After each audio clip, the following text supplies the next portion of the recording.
안녕하세요. 오늘의 데일리 뉴스레터에 오신 것을 환영합니다. 1. 대한민국의 200조 원 기술. 2. 미국 전체가 한국 때문에 혼란에 빠졌다. 3. 바이든의 원대한 계획은 무너졌다. 한번 진실을 알아봅시다. 현대 세계에서는 에너지 문제가 우려되는 문제가 되었습니다. 에너지 전쟁은 전 세계적으로 진행되고 있으며 국가들과 이해 관계자들은 공급, 보안 및 환경과 관련된 증가하는 도전과 모순에 직면하고 있습니다. 화석 연료인 석유, 석탄 및 천연가스와 같은 에너지원에 지나치게 의존하는 것에서 주요한 긴장감이 발생합니다. 이러한 자원의 개발과 사용은 환경 파괴뿐만 아니라 위험한 보안 위협을 일으킵니다. 또한 화석 연료의 가격과 이용 가능성은 불안정해지며 산업 및 상업 분야에서 전 세계적인 불안정성을 초래합니다. 에너지 전쟁은 또한 에너지 생산 방식 간의 모순으로 인해 고조되고 있습니다. 국가들은 태양광 및 풍력과 같은 깨끗한 에너지 시장을 점유하기 위해 경쟁하고 있습니다. 이는 치열한 경쟁 환경을 만들어내며 국가 간 지리적 긴장을 야기합니다. 또한 에너지와 관련된 보안 문제로 인해 긴장이 발생합니다. 산업 및 국방 분야의 에너지 인프라에 대한 사이버 공격은 점점 더 큰 위협으로 자리 잡고 있습니다. 에너지 인프라를 공격으로부터 보호하는 것은 국가와 관련 기관에게 중요한 임무가 되었습니다. 그러나 에너지 전쟁의 긴장이 증가하고 있음에도 불구하고 긍정적인 전망도 있습니다. 대한민국 강원도 자원의 보고로 알려진 이곳에 또 하나의 초대박이 터졌습니다. 현재 미증유의 자원 위기를 겪고 있는 원유 시장에서 한국이 석유 원천을 발견했기 때문입니다. 강원도에 있는 석탄 자원이 석유가 될 수 있다고 하는 상황. 석탄을 석유로 만드는 기술 덕분에 비싼 값으로 구입해야 하는 석유를 한국이 싸게 이용할 수 있게 되었다고 하는데요. 대체 한국에서 무슨 일이 벌어졌는지 지금부터 자세하게 설명해 드리겠습니다. 사우디를 방문하겠습니다. 조 바이든 대통령 입에서 나온 이름은 화제를 불러 일으켰습니다. 한동안 냉각되었던 관계였던 사우디를 미국 대통령이 직접 가겠다고 선언한 것이기 때문이죠. 바이든, 내달 사우디 방문, 육아 안정시급. 무함마드 빈 살만 알 사우드 왕세자가 통치하는 사우디는 미국과의 불편한 관계를 유지해왔습니다. 사우디 왕세자 카슈크지 암살 명령 내린 적업서 정부도 상상 초월 고통 겪어. 암살 사건은 극악무도한 범죄. 사우디 지도자로서 전적인 책임. 카슈크지 암살 사건 이후로 전통의 우호 관계였던 사우디와 미국 사이는 서먹한 사이로 발전했죠. 무함마드 왕세자가 자신에게 반기를 든 수백 명의 왕권 승계 경쟁자를 숙청하고 자신의 행적에 불만을 토로한 자국 언론인 자말 카슈크지를 암살한 정황이 포착되면서 인권 문제에 민감한 미국은 사우디와 소통을 거부했습니다. 인권 외교로 대표되는 미국의 행동에 사우디는 아쉬움을 드러냈고 두 국가는 이 이후로 직접적으로 이야기를 하지 않았죠. 그런데 조 바이든 대통령이 인권 외교를 저버리며 사우디 통치자를 만나겠다고 먼저 손을 내민 것이죠. 이 같은 행보의 배경으로 세계 인플레이션의 중심에 있는 원유 가격 상승이 주된 원인으로 꼽혔습니다. 실제로 바이든 대통령은 석유 수출 국기 9오펙에 증산을 요청하며 미 증산 요구하자 플러스 원유 아닌 천연가스 석탄이 문제다. 산유국들이 거부한 속내는 국제유가 최고치의 G20도 압박.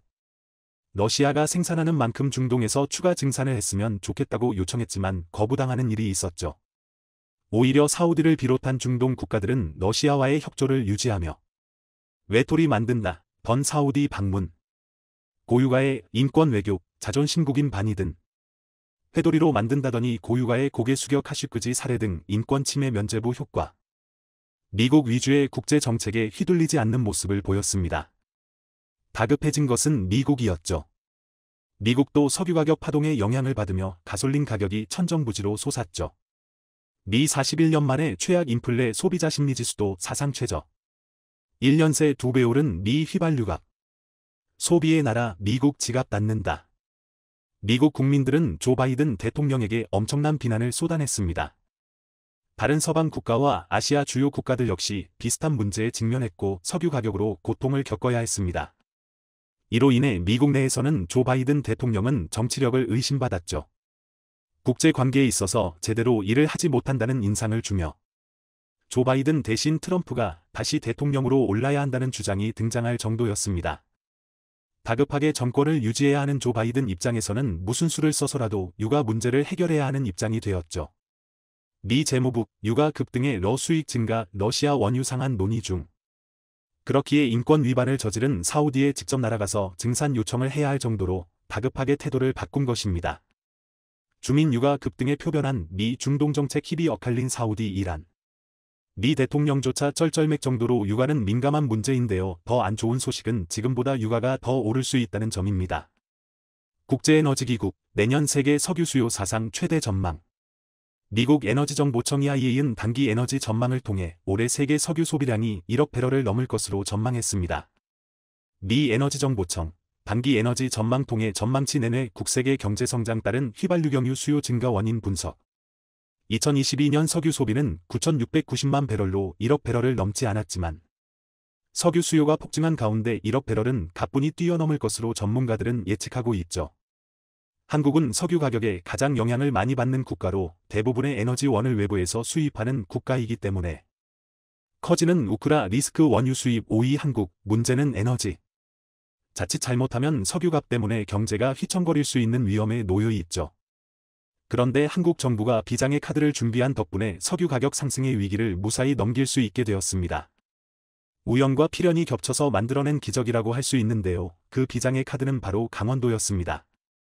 한국은 석유가 생산될 수 없는 지역으로 알려져 있고 설사 석유를 구한다고 하더라도 대륙붕에 묻혀있는 자원을 캐내거나 외부 영토에서 뽑아낸 석유를 수입해야 하는 과정을 거쳐야 하는 것으로 알려져 있습니다. 이게 일반적인 인식이지만 최근 한국이 성공한 기술 덕분에 굳이 멀리 나가서 석유를 뽑아오지 않아도 한국에서 석유를 생산할 길이 열리게 되었는데요. 바로 석탄을 석유로 만드는 기술입니다. 한반도에 풍부하게 묻혀있는 석탄을 석유로 만들어 이를 대체한다면 석유 위기에서 한국은 충분한 대비가 가능해지는데요.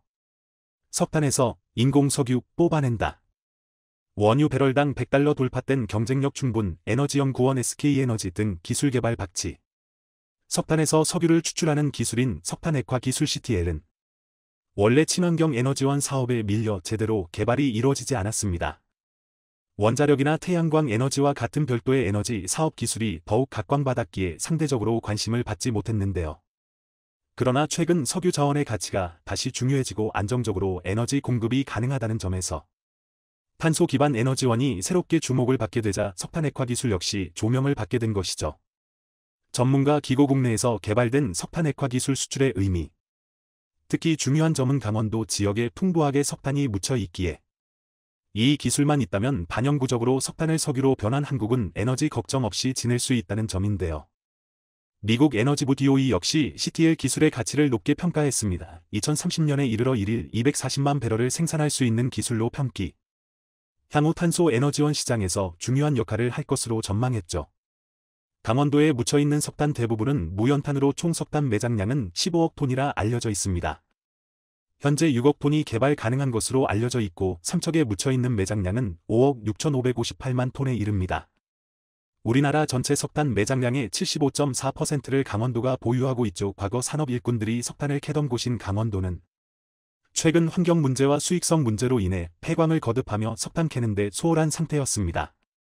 그러나 석탄을 석유로 바꾸는 에너지 기술과 세계 각국에서 석유 수요가 증가함에 따라 석탄이 또 하나의 석유라고 불릴 정도로 중요한 자원이 된 것이죠.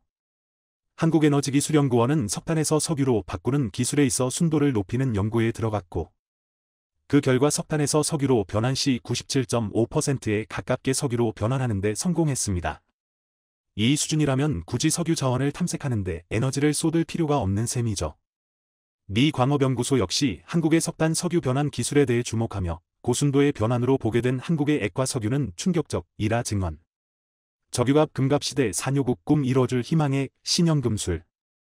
이 정도면 강원도는 석유 위에 떠있는 수준이나 다름없다고 말했죠. 석탄 가공 청재의 합성석유 추출 2030년까지 약 200조 원 시장 기대 국내선 석탄가스화 복합발전 유망. 과거에는 변환하는 데 있어 오랜 시간과 에너지, 비용이 들어갔기 때문에 대규모 석탄 석유 변환 시 오히려 손해였습니다. 그러나 연구가 거듭되면서 변환하는 데 들어가는 시간과 비용이 줄어들었고 오히려 석유를 뽑아내는 것보다 더 효율이 좋아졌습니다. 국가기관 외에도 한국 민간 업체인 SK에너지 역시 CTL 기술의 가치를 눈여겨보고 기술 혁신을 거듭했습니다.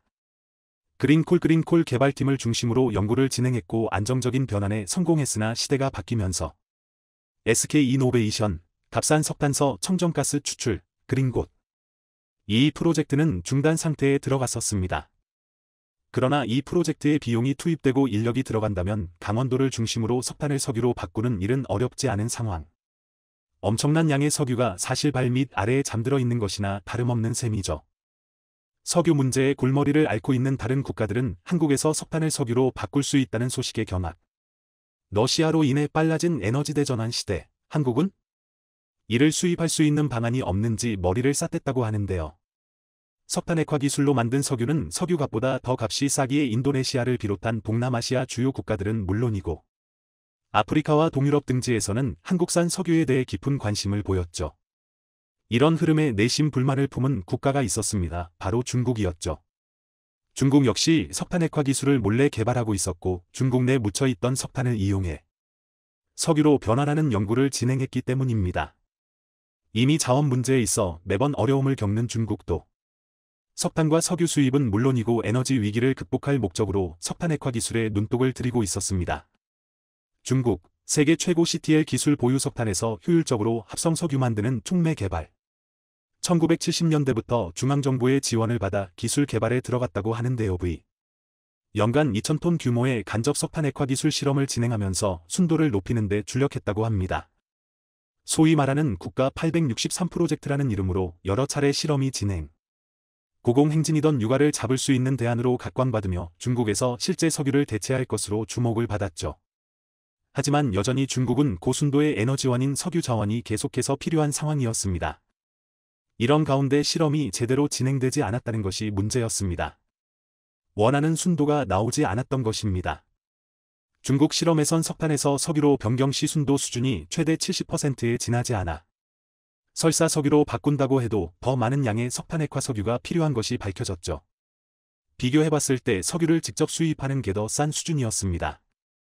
중국은 부족한 기술력 때문에 번번이 원하는 수준으로 석유를 만들지 못했죠.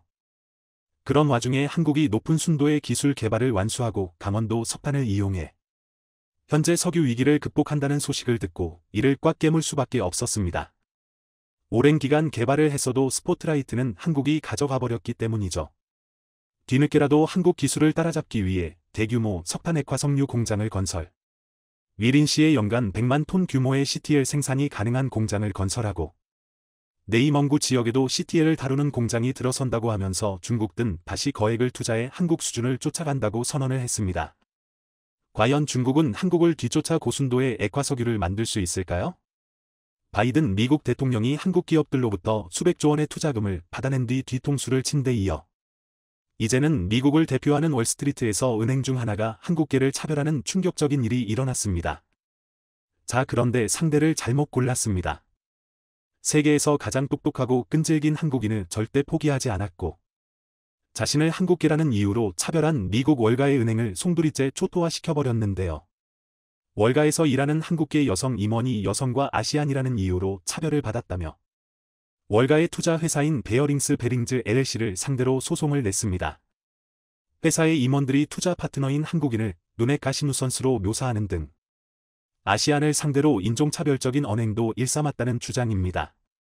24일 업계에 따르면 제시카 리 사진 베어링스 오리지네이터 자산 보유관리 책임형는 최근 미국 뉴욕 맨해튼의 뉴욕주 법원에 베어링스를 상대로 한 손해배상 청구 소송을 제기했습니다.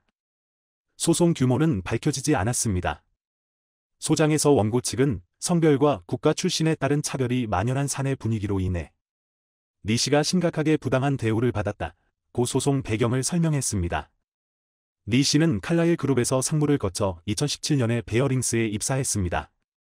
베어링스는 뉴욕에 본사를 두고 전 세계에서 영업 중인 사모대출 펀드 운용 회사입니다. 리 씨는 탁월한 업무 성과를 냈음에도 회사 측으로부터 공정하지 않은 대우를 받았다고 주장했습니다. 소장에 따르면 리 씨는 직접 유치한 사모대출 규모만 4.56억 달러에 달할 정도로 성과가 높았지만 약속한 보너스를 받지 못하고 주요 업무에서 배제됐다며 오히려 더 낮은 성과를 낸 백인 남성 동료들에게 훨씬 더 많은 급여를 주는 등 혜택을 줬다고 했습니다. 또 같은 시기 1억 달러 이상의 손실을 낸 백인 남성 동료들은 아무런 징계를 받지 않고 일부는 오히려 임원으로 승진했다며 임원에게 차별에 대해 이메일로 항의하자 하위 고과자들이 참여하는 업무 개선 계획 대상자가 됐다는 보복성 통보를 했다고 덧붙였습니다. 리 씨 측은 주요 업무에서 배제되거나 프로젝트 추진 과정에서 방해를 받는 일도 이뤄졌다고 소장에서 강조했습니다. 소장에서는 지난해 영업팀과 직접 만나는 주요 회의에는 업무 당사자임에도 아예 초대를 받지 못했다며 대출 프로젝트 업무 수행을 위해 클라이언트 명단 공유를 요청했지만 검색에만 수만 달러가 소요된다는 등의 이유로 거절당하기도 했다고 적시했습니다. 고 소장에 따르면 베어링스의 임원들은 한국인 고객들에 대해 차별적인 언행을 하기도 했습니다. 한국인 투자자들과의 프로젝트를 진행하는 중 한국 투자자는 대처가 필요한 방해 요소다. 쓸데없이 너무 많은 질문을 하는 등의 발언을 했다는 주장입니다. 리 씨의 주장에 따르면 최근 들어 한국인 투자자들의 투자 규모가 압도적으로 커져 주요 고객임에도 이렇게 뒤에서 한국인을 욕하고 있던 것이었습니다. 전 세계 금융의 중심지로 꼽히는 월가는 백인 남성 중심의 조직 문화가 여전히 만연한 것으로 알려져 있습니다. 베어링스의 경우에도 임원이나 영업을 담당하는 주요 직책에 여성이나 아시안이 거의 없다는 주장입니다.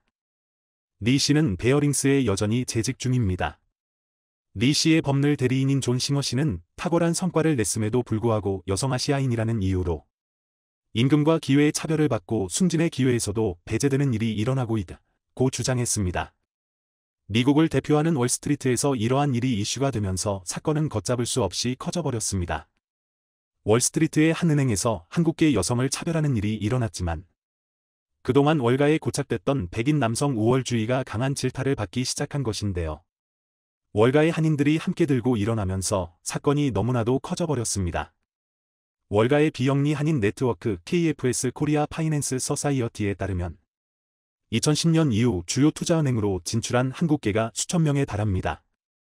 이들은 투자은행을 비롯해 사모펀드, 헤지펀드 등으로 활동 범위를 넓히고 헤드급이 되면서 존재감을 드러내기 시작했습니다. 이제 전면에서 회사의 투자 전략과 성과를 소개하고 개인의 이야기도 풀어낼 정도의 위치가 된 거죠.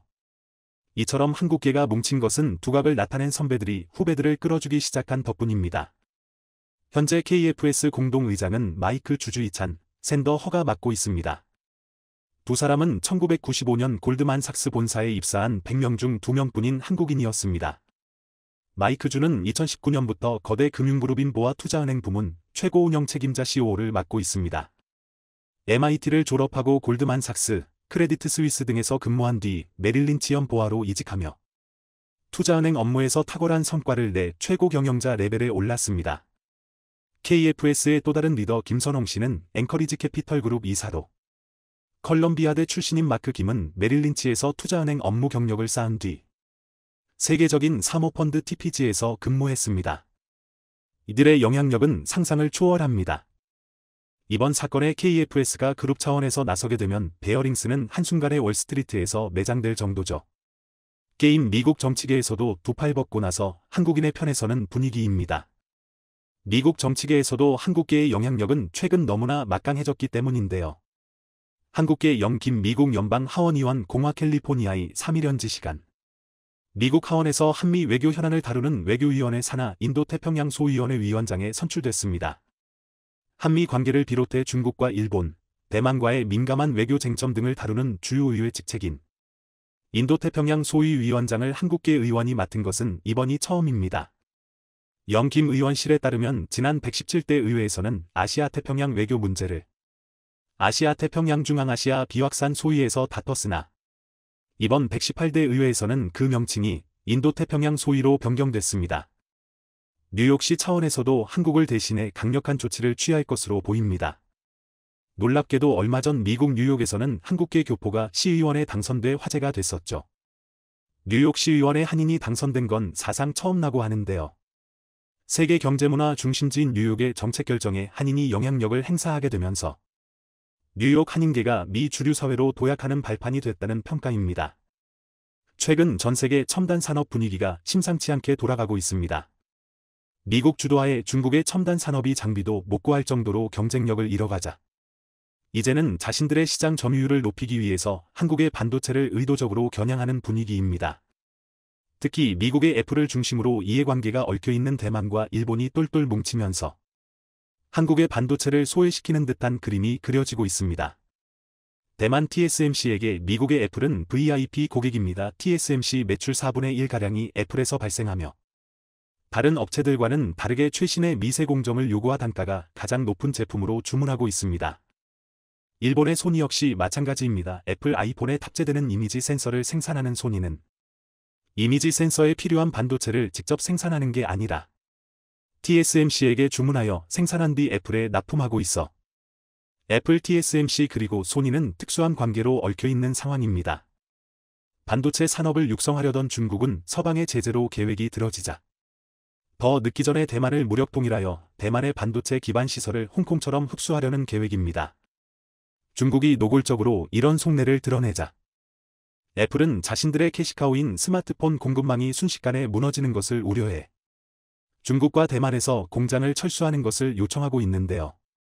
아이폰의 조립 공장은 대만 기업 폭스콘이 중국에 공장을 두고 운영 중이며 아이폰에 탑재되는 CPU와 같은 대부분의 반도체는 대만 내 TSMC에서 제조되고 있습니다. 미국 기업이지만 미국 내 공장이 하나도 없는 애플 입장에선 자신들의 핵심 공급사들이 전부 중국과 대만에 있어 이번 러시아 우크라이나 상황처럼 변수가 많은 상황 속에 폭스콘과 TSMC 등 협력업체를 압박하고 있습니다. 계속해서 애플 제품을 수주하고 싶다면 빠르게 탈중국을 결정하라는 신호를 보내고 있는데요. 이에 대만 기업 폭스콘은 베트남과 인도 쪽으로 공장을 옮기고 있고 대만 TSMC는 일본과 미국으로 공장을 옮기고 있습니다. 특히 일본의 소니와 협력하여 구마모토 지역에 이미지 센서 공장을 건설 중인데 TSMC가 8조 원을 투자했고 소니가 6천억 원을 투자했으며 일본 정부 또한 직접적으로 투자했습니다. 총 공사비인 9조 원에서 절반가량인 4조 5천억 원을 지원하여 한국에 밀려 고사한 일본의 반도체 산업을 다시 한번 살려보겠다는 계획입니다. 이런 계획에 가장 적극적인 곳은 미국입니다. 미국의 반도체 기업 마이크론에선 1조 4천억 규모의 일본 공장 투자를 결정했는데 이 과정에서 일본 정부가 공사 대금의 3분의 1에 달하는 4,600억 원 가량을 보조금 명목으로 지급했다는 소식입니다. 마이크론의 이번 투자로 일본은 엘피다 반도체 이후 명맥이 끊긴 디램 생산을 재개할 수 있게 됩니다. 마이크론의 당초 계획은 일본의 8조 2천억 규모의 대규모 디램 공장을 신설한다는 계획이었지만 세계 경제가 하락 추세로 변하면서 공장 규모도 4분의 1 수준으로 감소했습니다. 이 밖에도 일본은 미국의 웨스턴 디지털의 낸드 플래시 공장과 미국 텍사스 인스트루먼트의 아날로그 칩 파운드리 등 다양한 반도체 분야에서 투자를 받아 문어발식으로 반도체 생태계를 확장하면서 반도체 부활을 꿈꾸고 있습니다.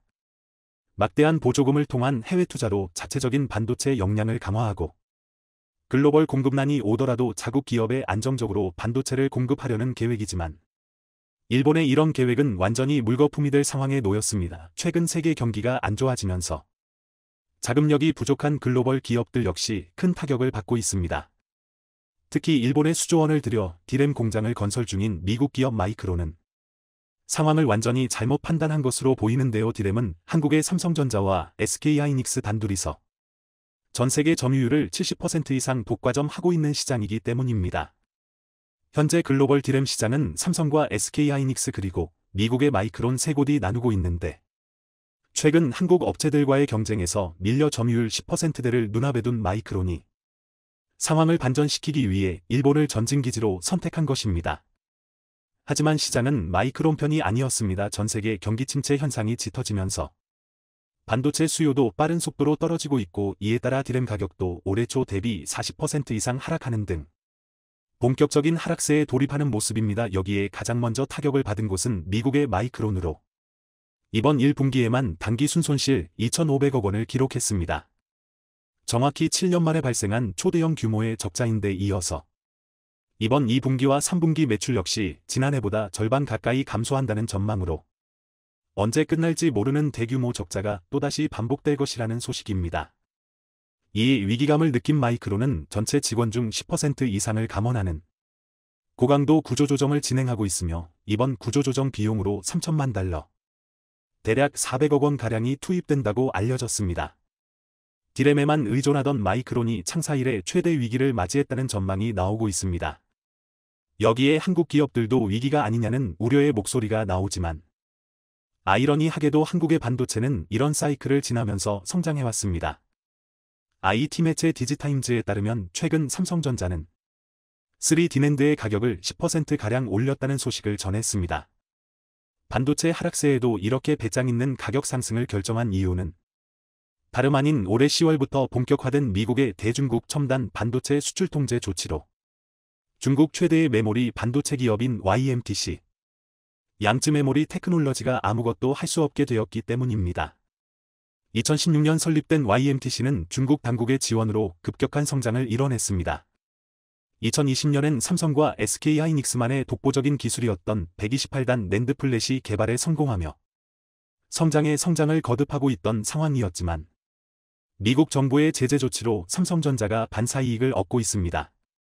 특히 YMTC의 가파른 성장 배경엔 미국 기업 애플이 있었는데 미국 상무부의 조치로 YMTC가 수출 통제 명단에 오르자 미국의 애플은 YMTC와의 계약을 취소하고 삼성의 3D 낸드를 구매한다는 계약을 맺었습니다. 일각에선 이를 두고 미국이 한국의 칩4 반도체 동맹 참여를 촉진시키기 위해 의도적인 견제와 혜택을 번갈아가며 주고 있다는 분석을 내놨습니다. 칩4 반도체 동맹에서 한국만 빠진다면 단순한 계산으로 한국이 막대한 이익을 보는 게 가능해집니다. 다른 국가들이 중국에게 반도체를 판매하지 않는다면 한국은 중국의 반도체를 매우 비싸게 팔아도 선택지가 없는 중국은 구매할 수밖에 없습니다. 그런데 최근 한국은 공식적으로 대중국 반도체 제재그룹인 칩4에 참여를 선언한 상황입니다. 아직까지 대중국 수출 비중이 높은 만큼 적극적으로 대중 견제에 나서지 않고 있지만 일각에선 한국은 중국 수출 의존도가 높기에 칩내 동맹에 참여해서는 안 된다는 의견도 나옵니다. 그런데 대만의 사례를 보면 칩4 동맹과 대중 수출 규모는 사실상 연관성이 없습니다. 대만의 경우는 중국과 지속적으로 정치적 군사적 갈등을 일으키고 있지만 대만의 반도체 수출 비중 50% 이상이 중국을 향한 수출입니다. 중국에서도 대만의 반도체를 굉장히 많이 수입하고 있기에 대만의 칩4 반도체 동맹 참여를 견제하겠다며 대만산 반도체를 수입하지 않는다면 결국 한국산 반도체 수입을 늘려야 하는 딜레마에 빠집니다. 반대의 경우도 마찬가지입니다. 한국이 칩4에 참여한다는 보복으로 한국산 반도체 수입을 금지하면 안 그래도 높은 대만산 반도체 의존도를 더욱 늘려야 하는 딜레마에 빠집니다. 여태 중국은 국가적인 분쟁 상황이 있을 경우 자신들이 가진 구매력을 적극 활용해왔지만 요즘 같은 글로벌 무역 시대에 수입 제한과 같은 1차원적인 조치는 효과가 사라진 지 오래입니다. 중국이 한국산 반도체를 선심쓰듯 구매해주는 것이 아니라 자신들이 반드시 필요하기 때문에 비싼 돈을 주고서라도 사는 것입니다. 결코 중국이 한국과 무역 규모가 높다고 해서 혜택을 주는 것이 아님에도 중국은 자신들이 물건을 사주기에 혜택을 준다고 판단하고 있습니다. 특히 반도체와 같은 첨단 제품은 한국이 아니면 중국은 만들 수도 없고 구하기도 어렵기에 사실상 혜택을 주는 쪽은 한국이라고 볼 수 있습니다. 따라서 결과적으로 한국이 대중국 반도체 동맹인 칩4에 참여한다고 해도 중국과의 무역에서 손실은 거의 없으며 보더라도 극소량이 될 것입니다. 며칠 전 미국의 마이크론이 직원과 생산시설을 대상으로 한 강력한 구조조정과 반도체 생산량을 20% 감산하다고 발표했습니다. 그만큼 자금난에 시달리고 있다고 보여지는데요. 이 과정에서 일본 현지에 짓고 있는 최신형 디램 공장 건설이 중단될 수도 있다는 우려가 나오고 있습니다. 2023년 하반기 공장을 완공하고 빠르면 내년 말부터 디램을 생산하겠다는 마이크론의 계획에 차질이 생길 수도 있다는 것입니다. 현재 미국의 막대한 금리 인상으로 글로벌 기업들도 줄줄이 자금난을 겪는 가운데 무리한 투자로 경영위기에 빠질 수 있다는 경고가 나오고 있습니다. 반면 업계 1위인 삼성전자는 인위적인 감산은 없다는 입장을 내놓고 있습니다.